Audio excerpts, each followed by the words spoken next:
some lightweight adventure helmets that I own.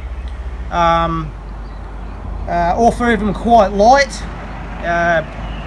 I'll give you their weights to start with. The first one is the Venture. Right, it is 1430, so it's sort of reasonably light. So not a reasonably light helmet. Then it's actually busted, but I'll tell you that in a minute.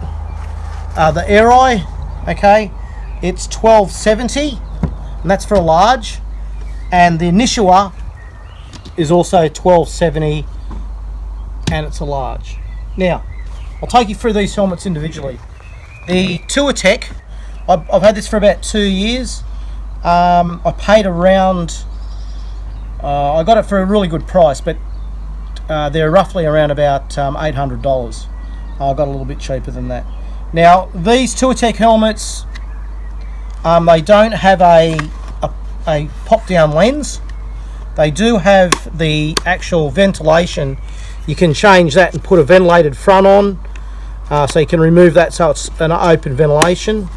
They come with a GoPro mount, which generally sits on the top of the ear. The reason this is all busted up is because I pranged this helmet. I've come off a couple of times.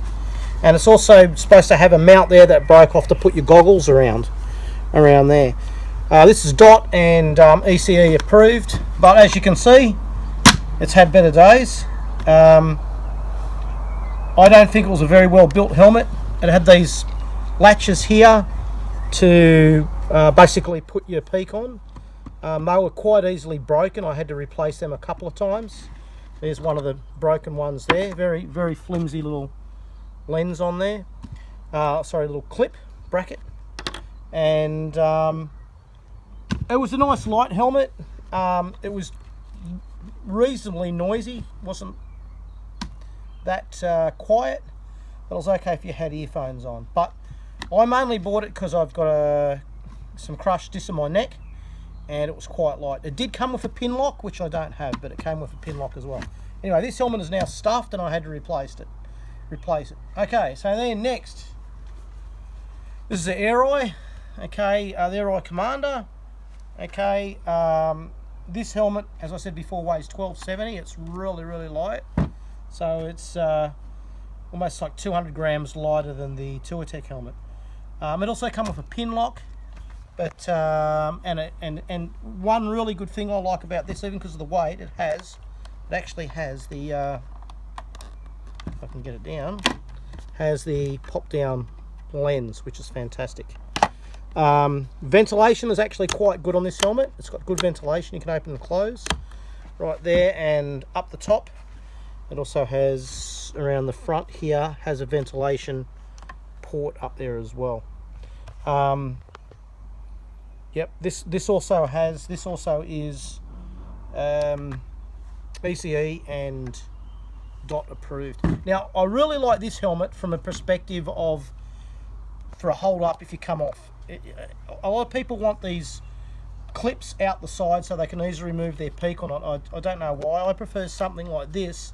As you can see there, that's recessed into the helmet. Yes, I know it needs a screwdriver or something to do it, but if I come off, that's not going to rip off really easily on the ground. So I really like that idea. Others mightn't, but I do. I think it's a great idea for that. It makes it a lot stronger. And this is quite a tough helmet. It came with quite a nice bag, but that doesn't really matter. You don't use them, and a pin lock as well.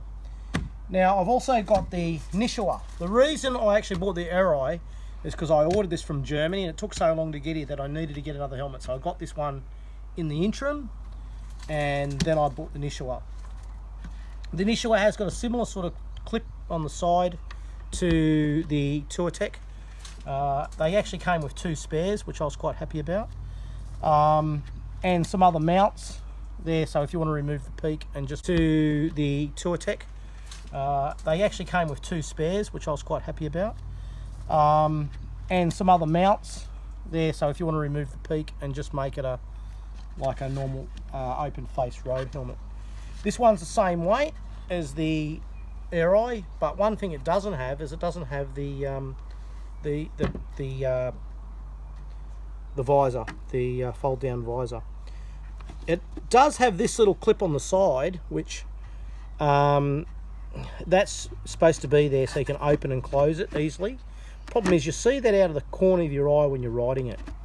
The ventilation, you can't do much about it. It's always there. You can't open it, you can't close it. So there's no adjustable ventilation on this helmet. Except up the top. It's got a mild ventilation up under the peak, but that's it. Okay, this helmet, both of these helmets are, as I said, light. This one's actually probably a little bit noisier. The Nishua is a little bit noisier than the Aireye, but they're both not too bad if you put earplugs on. The Nishua you can only get in a black. It's a carbon. I mean, it looks cool, but I prefer white because in the heat that obviously reflects the heat where black draws the heat. Okay, one thing I'll say about all these helmets, all the peaks work really, really well in the wind. It didn't blow your head back. They were very aerodynamic in the wind. All three of these helmets were great for being aerodynamic. They were so as far as usability goes, I would say that out of these three helmets, I would rate the Aireye as the best, for probably three reasons. One reason is that it has the visor, the drop down visor. It has the best ventilation of the other two helmets. It's not easily broken, the clips on it, and it's the lightest helmet here besides that with the drop down visor. So I really rate the Aireye, and you can get it in different colours where you can only get the issue in black. But they're both really good helmets. This one's probably the quietest. So yeah, what can I say? This is my long journey helmet from now on. Long trips. This is my day helmet out in the bush. And this is my scrap helmet now. This helmet will go in the bin. This one actually did come with a GoPro mount, which I think I mentioned before, so that's pretty good. So that actually mounted up on the helmet like that. So it went up on the helmet, mounted up there, so you could have a GoPro mount on top of there. So that was pretty cool. So this one was 500, posted from Germany. I didn't tell you the full price. This one was $625, but I got it for $580.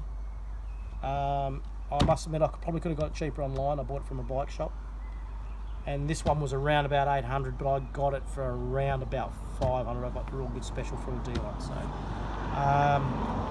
So they're all really light. They're all really comfortable. If you've got a bad neck, my first choice is Aireye. My second choice would be the Nishua, and my last choice would be the Touratech. Mainly because I think this one's the toughest and the most practical. This one's probably the best looking, but it only comes in black, and it doesn't have the fold down visor, but it is a good helmet. This helmet's been a good helmet over the last couple of years, but I wouldn't buy another one of the Touratech helmets again. Okay, so there's my review, guys, on these helmets. Thanks very much, and as I always say, it's all about the ride.